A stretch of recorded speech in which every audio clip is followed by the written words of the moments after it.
चंद्रयान-3 ने स्पेस में बड़ा कमाल कर दिया है। आज एक नहीं, दो नहीं, बल्कि तीन धमाकेदार गुड न्यूज है भारत के चंद्र मिशन को लेकर।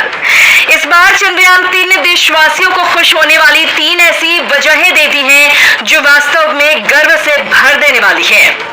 इसरो के लिए धरती के ऑर्बिट का जो सबसे मुश्किल टास्क था वो पार हो गया है।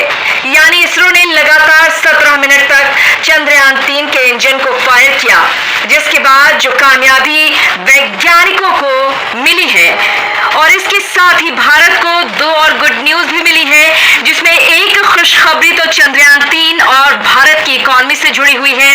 यानी इसरो को इस कामयाबी के साथ एक बड़ा ऑर्डर मिल गया है।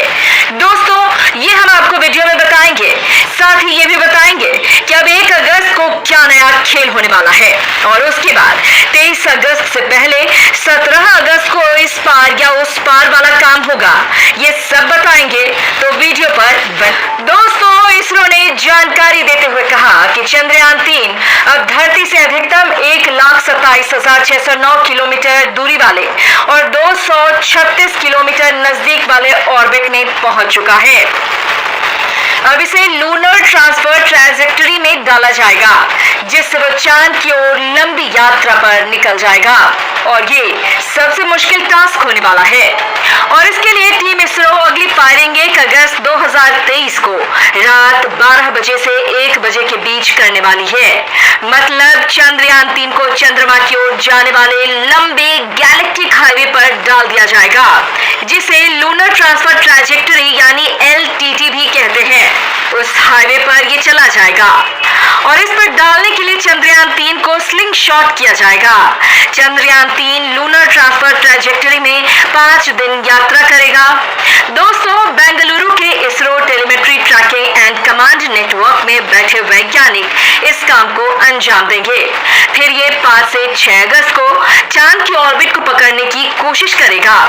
एक बार चंद्रमा की ग्रेविटी में फंसकर ऑर्बिट को पकड़ लिया तो उस पर उतरना आसान होगा। ये चांद की कक्षा में पहुंच उसके चक्कर लगाना शुरू करेगा। इसके बाद यहाँ पर जिस तरह से पृथ्वी के 5 राउंड इसने लगाए, ठीक उसी तरह से ये चांद के भी 5 राउंड लगाएगा। 5 बार इंजन को ऑन ऑफ किया जाएगा, और उसके बाद असली खेल होगा 17 अगस्त को। ये हम आपको आगे बताएंगे।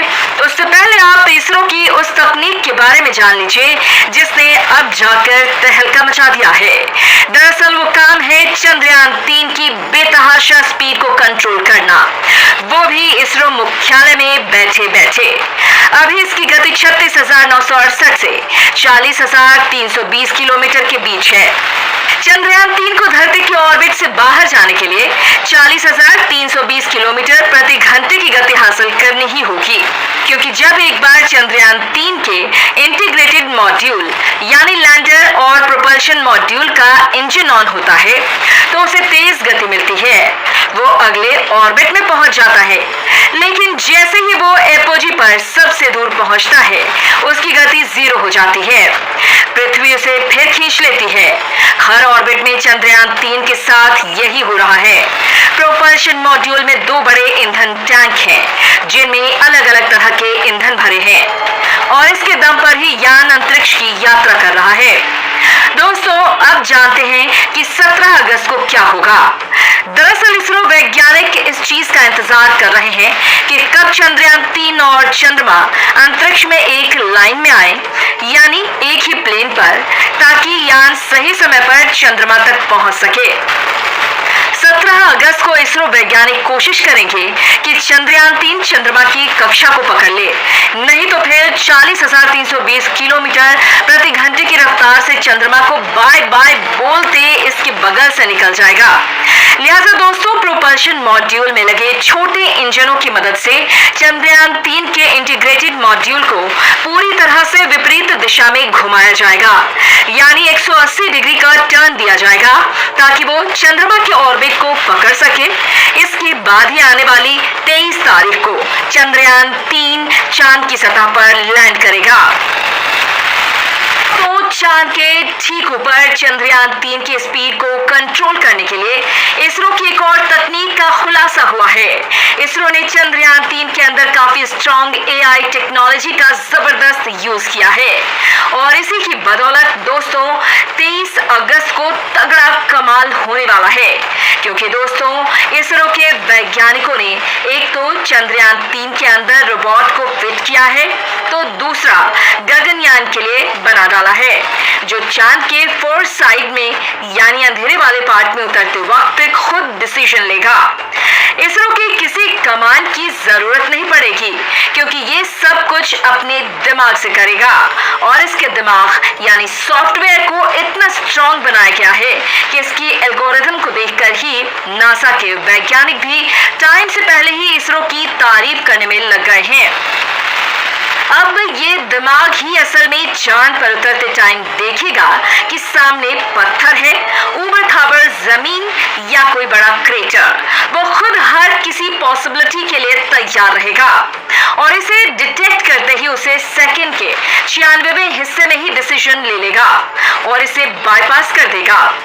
दोस्तों इस पूरी की पूरी प्रोसेस को साइंस की भाषा में डीप मशीन लर्निंग का नाम दिया जाता है, जो एआई टेक्नोलॉजी का आगे का पार्ट है। मतलब दोस्तों चंद्रयान 3 का जो रोबोट है उसमें एक बहुत ही तगड़ा कंप्यूटर लगा है और इस पूरी की पूरी मशीन को हर बात पहले ही सिखा दी गई है कि क्या करना है क्या नहीं करना है। मतलब चंद्रयान 3 के अंदर आर्टिफिशियल वाला ऑटोमेटिक ब्रेन लगा दिया गया है जो खुद ही वहां पर लैंड करा सकेगा। दोस्तों अब इसरो जिस तरह से अपने मिशन को अंजाम दे रहा है उससे दुनिया के बड़े बड़े देश भी अपने तमाम सैटेलाइट मिशन भारत से करवाने के लिए इंतजार कर रहे हैं। वो भी भारत जिस तरह से अपने शक्तिशाली रॉकेट और इंजन बूस्टर का इस्तेमाल कर रहा है, खुद अमेरिका जैसा देश उन्हें खरीदने की बात कर रहा है। जी हाँ, ये सबसे बड़ी गुड न्यूज है। अमेरिका से खबर है कि अमेजन के फाउंडर जेफ बेजोस की कंपनी ब्लू ओरिजिन ने इसरो के LVM-3 रॉकेट के इस्तेमाल में अपना इंटरेस्ट दिखाया है। अमेरिकी कंपनी ब्लू ओरिजिन भारत के LVM-3 का इस्तेमाल कॉमर्शियल और टूरिज्म पर्पस के लिए करना चाहता है। LVM-3 के जरिए ब्लू ओरिजिन अपने क्रू कैप्सूल को प्लान्ड लो अर्थ ऑर्बिट स्पेस स्टेशन तक ले जाएगा। वहीं तमाम स्पेस एजेंसियां अब इसरो के साथ काम करना चाहती हैं, यानी चंद्रयान 3 भारत के लिए गेम चेंजर लॉन्च की तरह है जो भारत की किस्मत बदल देगा।